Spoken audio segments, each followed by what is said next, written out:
नमस्कार मित्र. सन्मान महाराष्ट्रामध्ये आपल्या सगळ्यांचं स्वागत. मी हेमंत कुमार केळकर. मित्रांनो, सध्या निसर्गाने ऋतू पाळणं जवळजवळ सोडूनच दिलं आहे. हो, मी सध्या सर्वत्र पडत असलेल्या पावसामुळे असं बोलत आहे. गणपतीचे दर्शन लोक फिरून घेतले नाहीत, कारण पाऊस होता.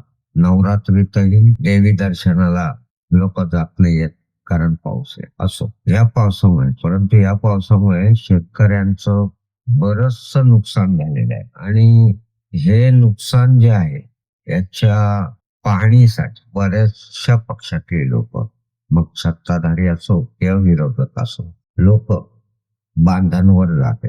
विरोधी पक्षातली लोक आम्ही असतो तर असं दिलं असतं, तसं दिलं असतं म्हणत आहेत.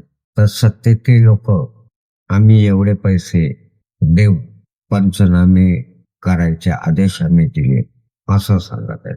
परंतु कुठलाही सत्तेमधला नेता बांधावर उभं राहून पंचनामा करताना दिसला नाही.